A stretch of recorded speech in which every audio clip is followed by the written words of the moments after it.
Imaginons un instant une carte satellite de l'Afrique du Nord.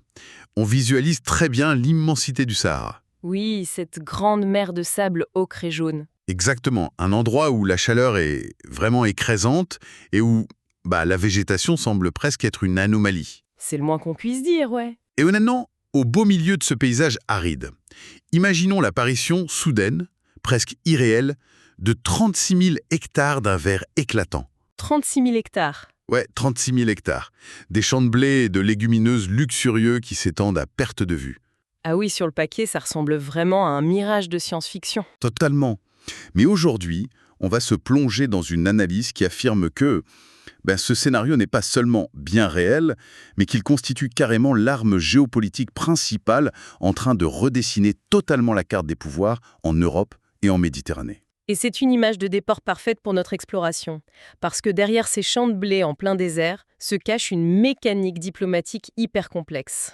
Une mécanique née de l'urgence des crises mondiales actuelles, j'imagine. Absolument. En fait, la géographie ne se résume plus aujourd'hui à des frontières fixes. Elle se lie plutôt à travers des artères d'approvisionnement, qu'elles soient énergétiques ou alimentaires. Et c'est justement l'objectif de notre plongée aujourd'hui. On veut comprendre comment, pour ceux qui nous écoutent, les récents bouleversements mondiaux ont forcé la création de nouvelles alliances aux proportions vraiment titanesques. Des alliances qui changent la donne, ouais. Voilà. Et pour cela, notre point d'appui, c'est un document source particulièrement fascinant. C'est un article avec un ton résolument offensif, dont le titre annonce d'emblée la couleur. Ah oui, le titre est assez frappant. Je cite « Algérie-Italie, le deal qui fait trembler la France. Gaz, 36 000 hectares de blé et souveraineté. » Alors là, il y a une précaution absolument fondamentale à prendre ici, avant même d'entrer dans le vif du sujet. Oui, c'est important de le préciser. Le titre que vous venez de citer, et en fait l'entièreté du texte que nous allons analyser aujourd'hui, utilise une rhétorique extrêmement chargée, voire militante. Très militante, ouais. L'auteur dresse vraiment le portrait d'un axe Rome-Alger triomphant qui s'oppose frontalement à une France qui serait, pour reprendre les termes exacts de la source, tremblante et en perte totale de vitesse. C'est crucial de le souligner. Notre mission au cours de cette analyse, ce n'est ni de prendre parti pour cette vision géopolitique, ni de distribuer des bons ou des mauvais points. Exactement, on n'est pas là pour valider cette lecture du monde. Pas du tout. Par contre, ce qui nous intéresse, c'est de démonter le moteur de cet argumentaire pour voir comment il fonctionne. Voilà, on va extraire les faits mentionnés, examiner les chiffres qui sont avancés par l'auteur. Et comprendre la logique stratégique qu'il déploie pour justifier ce supposé basculement des pouvoirs.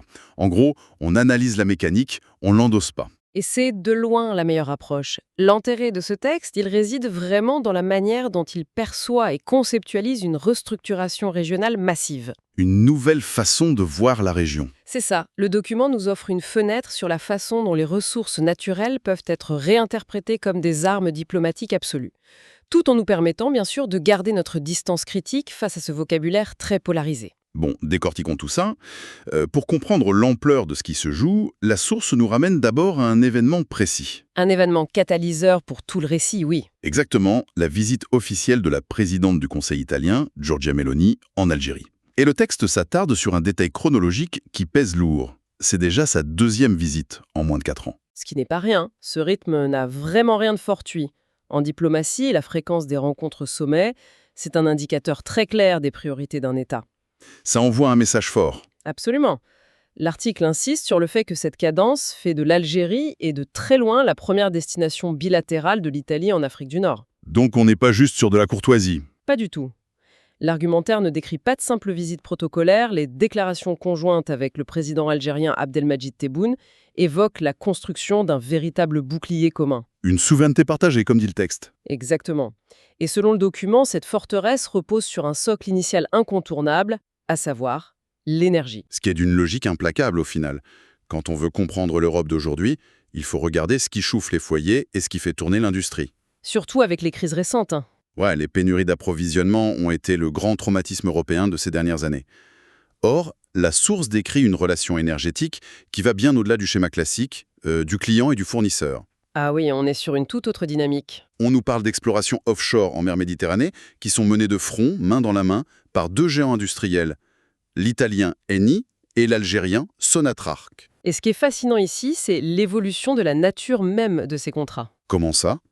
L'auteur souligne que ce secteur énergétique, qu'il qualifie de vital et robuste, a complètement muté. Il ne s'agit plus de compter combien de mètres cubes de gaz franchissent la Méditerranée. C'est plus profond que ça. Voilà. Il s'agit de voir comment deux États partagent les risques financiers, technologiques, mais aussi politiques, de l'exploration jusqu'à la distribution finale. D'ailleurs, le texte met en lumière une infrastructure clé pour illustrer ça, le fameux gazoduc Transmed.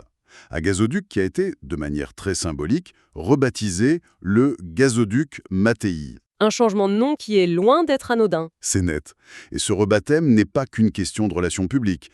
L'article affirme que cette infrastructure a pour vocation de transformer l'Italie en un véritable hub européen absolu. Un carrefour énergétique. C'est l'idée, oui. Un carrefour vital qui viendrait sauver une Europe assoiffée de gaz. Et en lisant cette partie de la source, j'ai eu une image qui m'est venue à l'esprit. Ah bon? Laquelle? Ça m'a fait penser à l'évolution fulgurante de nos câbles informatiques. De nos câbles informatiques. Attendez, comment on relie un câble informatique à un gazoduc géant? Laissez-moi vous expliquer. Si on regarde les vieux contrats d'hydrocarbures, ça fonctionnait exactement comme un vieux câble d'alimentation électrique basique. D'accord, je vois l'idée. Son seul et unique travail, c'était d'envoyer du courant dans un seul sens. Le gaz allait du sud vers le nord, et en retour, l'argent allait du nord vers le sud. Point final. Une relation purement extractive. Voilà, c'était extractif et unidirectionnel.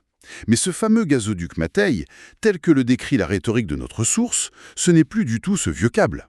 C'est devenu l'équivalent d'un câble USB-C de toute dernière génération. C'est une métaphore extrêmement pertinente pour illustrer le propos de l'auteur, en fait. N'est-ce pas? Parce qu'un câble USB-C moderne, ça ne fait pas qu'envoyer de l'électricité. Ça fait transiter de l'énergie, bien sûr, mais aussi des données massives, de la vidéo haute définition. Des mises à jour, des choses complexes. Exactement. Et le plus important, ça le fait dans les deux sens, de manière simultanée. C'est bidirectionnel. Selon le texte qu'on étudie, ce gazoduc est devenu un câble USB-C géopolitique. Il n'achemine pas simplement de la matière première brute, il achemine un co-développement, des engagements technologiques, de la stabilité politique. C'est vraiment une architecture qui est conçue pour encaisser les chocs extérieurs. Tout à fait. Et d'ailleurs, le texte lie explicitement la nécessité de cette architecture bidirectionnelle aux récents bouleversements géopolitiques mondiaux. Les crises en Europe de l'Est, notamment. Pris ce moment de bascule. Ils ont vu l'opportunité. Oui, leurs ressources naturelles ne sont plus gérées comme de simples marchandises commerciales soumises aux seules lois de l'offre et de la demande. Elles ont été transformées en un levier diplomatique absolu. L'argument de la source, c'est que la fiabilité algérienne durant cette période de chaos énergétique européen a permis à Alger de s'imposer. De devenir incontournable. Exact. On négocie plus avec un simple pays producteur, on négocie avec celui qui, selon les termes de l'article, tient les fils du jeu énergétique régional. Et c'est cette position de force, cette fondation bâtie sur l'or bleu et noir du gaz et du pétrole, qui permet d'amorcer la transition vers la partie la plus surprenante du document, je trouve. Ah oui, le grand virage de l'article. Parce que l'énergie, ça permet de survivre à l'hiver, mais ça ne remplit pas les assiettes. Le texte effectue alors un glissement conceptuel majeur. Il avance que la véritable souveraineté pour ces deux nations, ça passe par la sécurité alimentaire. Et c'est là qu'on en revient à notre fameuse image du début, les champs verts dans le sable. Exactement. L'article détaille une initiative publique-privée qui vise à mettre en valeur plus de 36 000 hectares de terre pour y cultiver des céréales et des légumineuses. Et attention, on ne parle pas des plaines fertiles du nord du pays. Non, on parle bien du Sahara algérien. Du plein désert. Et au-delà du chiffre global, c'est le calendrier avancé par la source qui laisse vraiment sans voix. Nous sommes en mars 2026. Le texte indique que pour la campagne de semeil de cette année même, l'objectif est de faire passer la surface cultivée de 7 000 à 13 000 hectares. C'est un bond quantitatif spectaculaire. On parle de presque doubler la surface en une seule saison. C'est même du délire logistique si on s'en tient au simple bon sens. Je veux dire, comment peut-on sérieusement envisager une telle expansion en un temps record dans l'un des environnements les plus hostiles de la planète ? C'est le défi, oui. On ne fait pas pousser du blé sur des dunes de sable brûlant avec seulement de bonnes intentions et de belles signatures au bas d'un parchemin. Quel est le mécanisme derrière ce miracle agricole selon eux ? C'est une excellente question, et c'est précisément ce qui explique la nature de l'alliance selon l'auteur. Le document insiste lourdement là-dessus. Rome ne se contente pas de faire un chèque ou d'accorder un simple prêt. Ce n'est pas juste du financement. Pas du tout. L'approche est décrite comme résolument technologique. Pour faire fleurir le désert à cette vitesse, le texte mentionne le recours massif aux start-up, aux énergies renouvelables. Les technologies de pointe. Oui, et il pointe particulièrement vers l'hydrogène vert. D'accord. L'hydrogène vert, c'est bien beau sur le papier, mais concrètement, comment ça fait pousser du blé? Je veux dire, il faut bien de l'eau à un moment donné, non? L'hydrogène, ça ne mouille pas les plantes. C'est sûr. La logique implicite du texte, quand il associe ces technologies de pointe à l'agriculture désertique, c'est la maîtrise totale des ressources. La maîtrise de l'eau et de l'énergie. Exactement. L'hydrogène vert et les mégaparcs solaires supposent une énergie surabondante et, surtout, propre. D'accord, et cette énergie sert à quoi? Cette énergie colossale, c'est la clé. Elle sert à alimenter des systèmes de pompage d'eau dans les nappes phréatiques profondes du Sahara, ou bien pour faire tourner d'immenses usines de désalinisation de l'eau de mer. Une eau qui serait ensuite acheminée vers les terres à l'intérieur du pays. C'est ça. Ou encore pour faire fonctionner des environnements de culture sous serre hyper contrôlés pour limiter l'évaporation au maximum. Ah ouais, d'accord. On n'est donc plus du tout dans l'agriculture traditionnelle soumise à la pluie et au beau temps. On parle vraiment d'une usine agronomique à ciel ouvert. Et c'est l'essence même de l'argumentaire. C'est un transfert massif de l'ingénierie italienne vers le sud. La création du Centre d'excellence agricole, qui est lui aussi baptisé Enrico Mattei, ça va complètement dans ce sens. Un centre de recherche dédié. Oui, ce n'est pas qu'une ferme géante, c'est pensé comme un hub de recherche et d'innovation pour adapter les cultures au stress hydrique extrême. Pour apprendre à cultiver avec très peu d'eau. Voilà. Et la vision de la source ne s'arrête même pas aux frontières algériennes, l'ambition affichée est continentale. Ah oui, il voit plus grand. Le but, c'est de transformer ce désert en un véritable panier alimentaire capable de garantir l'autosuffisance locale. Ça brise la dépendance aux importations étrangères. Avec l'idée d'exporter ensuite. Exactement, avec l'objectif final de devenir un exportateur net vers le reste de l'Afrique. C'est un changement de paradigme fascinant. On a donc un échange géopolitique parfait. D'un côté, l'Algérie sécurise les besoins énergétiques immédiats et futurs de l'Italie. Oui, l'énergie contre la technologie. En échange, l'Italie fournit le savoir-faire technologique critique qui permet à l'Algérie de sécuriser son indépendance alimentaire. Le fameux câble USB-C tourne à plein régime dans les deux sens. La métaphore tient bon. Par contre, quand on construit des gazoducs vitaux et des méga-fermes de haute technologie qui coûtent des milliards, on crée inévitablement une immense cible. Une vulnérabilité, oui. On ne peut pas avoir de souveraineté alimentaire et énergétique sans une force de frappe pour la protéger. Ça attise les convoitises. Et c'est ce pont logique précis qui nous mène aux conséquences géopolitiques plus vastes qui sont décrites par la source. Une intégration économique d'une telle profondeur, ça exige une sécurisation physique du corridor méditerranéen. Il faut sécuriser la zone. Le texte détaille comment les deux présidents ont aligné leur stratégie sécuritaire.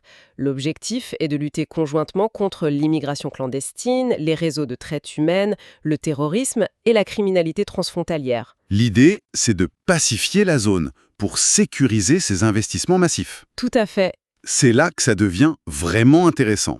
Parce que l'auteur de l'article ne s'arrête pas à la description d'une belle coopération bilatérale. Non, il va beaucoup plus loin. Il utilise ces accords comme la preuve d'une révolution idéologique carrément. Une révolution portée par ce que l'on appelle le plan Mattei du gouvernement de Giorgia Meloni. Si l'on relie cela à une perspective plus large, le plan Mattei est présenté par la source comme l'outil qui va démanteler l'ancien monde.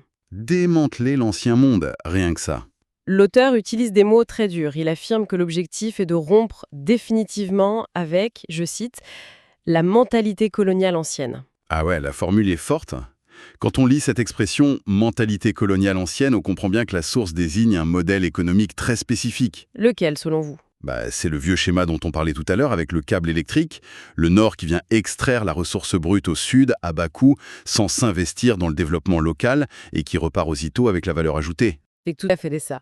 La thèse de l'auteur, c'est que l'Italie a acté la mort de ce modèle-là. Ils ont tourné la page. Oui. L'ambition affichée par Rome, et qui est très magnifiée par la source, c'est de construire des partenariats strictement fondés sur le bénéfice mutuel et le transfert de technologie. Avec un traitement d'égal à égal, donc. Exactement. Et l'Algérie est érigée par le texte en vitrine absolue de cette nouvelle approche. Elle n'est plus perçue comme un simple terrain d'exploitation, mais comme un partenaire qui dicte les règles de son propre développement en échange de ses ressources. Et c'est précisément dans cette conclusion que la rhétorique du texte devient particulièrement agressive envers le reste de l'Europe, et tout spécialement envers la France. C'est là que le ton monte. Oui, l'auteur dresse un tableau presque dramatique, où le succès foudroyant de cet axe Rome-Alger exercerait une pression intenable sur Paris. La source décrit une diplomatie française, je cite, « face à une nouvelle réalité ». Et il parle aussi des autres capitales européennes. Oui, des capitales qui observeraient ces dynamiques avec beaucoup de méfiance et d'appréhension. L'argumentation déployée vise à démontrer que les nations qui s'accrochent à l'ancien logiciel diplomatique, un logiciel très asymétrique, sont tout simplement en train d'être marginalisées. Elles sont mises sur la touche. Selon la grille de lecture de cet article, la France tremblerait non pas face à une menace militaire, Mais face à quoi alors? face à l'obsolescence soudaine de son modèle d'influence historique en Afrique. L'auteur affirme que ces pays dominants d'hier sont contraints de revoir leurs calculs dans l'urgence. Ce que ce texte essaie finalement de nous faire visualiser, c'est une mutation radicale de la géographie elle-même. Une nouvelle carte mentale en quelque sorte. Dans la vieille mentalité coloniale dénoncée par l'article, la mer Méditerranée était un mur, une frontière rigide séparant un nord riche et industrialisé d'un sud perçu uniquement comme un réservoir de matières premières. Alors que la nouvelle donne, telle qu'elle est interprétée par l'auteur, transforme cette même mer Méditerranée en un réseau synaptique. Un tissu de connexion. Voilà, ce n'est plus une barrière, c'est un espace de connexion vitale, c'est un tissu d'intérêts croisés où la survie économique de l'Europe dépend intimement de la stabilité et du développement technologique du continent africain. Alors qu'est-ce que tout cela signifie au fond? C'est la grande question. Si on prend un peu de hauteur par rapport aux faits impressionnants et à la rhétorique assez incendiaire de ce document, on y lit en fait le manuel d'instruction d'un nouvel ordre économique. Un nouveau mode de fonctionnement. C'est l'avènement d'un troc géopolitique de très haut niveau, la garantie absolue d'un flux énergétique pour le Nord en échange d'un transfert massif de technologies critiques pour le Sud. Pour assurer son indépendance alimentaire. Et son développement, oui. Et selon le prisme de la source que nous avons décortiquée, ce modèle fonctionne à une vitesse ahurissante. Ça rend les anciennes postures de domination non seulement caduques, mais dangereuses pour les pays qui refusent de s'adapter. L'enseignement majeur de cette analyse, et d'ailleurs la raison pour laquelle ce sujet est si fondamental pour notre auditoire, c'est qu'il illustre comment la combinaison d'une crise globale et d'une volonté politique peut redessiner les chaînes de valeur mondiales en seulement quelques mois. C'est allé très vite. Avoir du gaz sous les pieds ou du soleil au-dessus de la tête, aujourd'hui ça ne suffit plus. La véritable puissance au XXIe siècle, c'est la capacité à forcer la conversion de cette ressource brute en infrastructures résilientes. En centre de recherche et en ferme high-tech, comme on l'a vu. Exactement. C'est la victoire de l'ingénierie intégrée sur la simple extraction marchande. C'est tout à fait l'idée défendue par la source ici. Et ça nous amène à une réflexion finale qui a, franchement, de quoi donner le vertige. Ah oui, je vous écoute. Supposons un instant que la vision décrite par ce texte se réalise pleinement. Imaginons que ce fameux plan Mattei s'avère être un succès total, créant une véritable oasis d'abondance technologique et alimentaire en Algérie. Sur la base d'un respect et d'une égalité stricte, comme ils disent. Voilà. Que se passera-t-il demain ? Comment réagiront les autres nations du continent africain, qui sont riches en minéraux rares, en uranium ou en terres arables, lorsqu'elles verront que ce modèle est possible ? C'est vrai que ça pourrait créer un précédent majeur. N'assisterons-nous pas à une réaction en chaîne où chaque nation du Sud exigera les mêmes transferts technologiques colossaux avant de signer le moindre contrat avec l'Europe ? Ce que ce texte nous donne peut-être à lire, finalement, c'est ni plus ni moins que l'avis de décès de l'ordre commercial Nord-Sud tel que nous l'avons toujours connu. C'est une perspective colossale. Une perspective qui risque de donner des sueurs froides dans bien des ministères des Affaires étrangères. Et bien au-delà de Paris ou de Rome. C'est certain, les répercussions seraient mondiales. Voilà une réflexion puissante à garder en tête. Pour ceux qui nous écoutent, la prochaine fois que vous aurez une carte de la région sous les yeux, oubliez les lignes fixes tracées à l'encre. Cherchez plutôt les câbles invisibles, les flux de données et les pipelines d'innovation qui relient les continents. Le vrai pouvoir est dans ces connexions. Et surtout, gardons tous un œil très attentif sur ces 13 000 hectares de désert censés verdir cette année. Merci de nous avoir accompagnés dans cette plongée au cœur de nos sources et à très vite pour continuer à déchiffrer ensemble les mécanismes invisibles qui font tourner notre monde.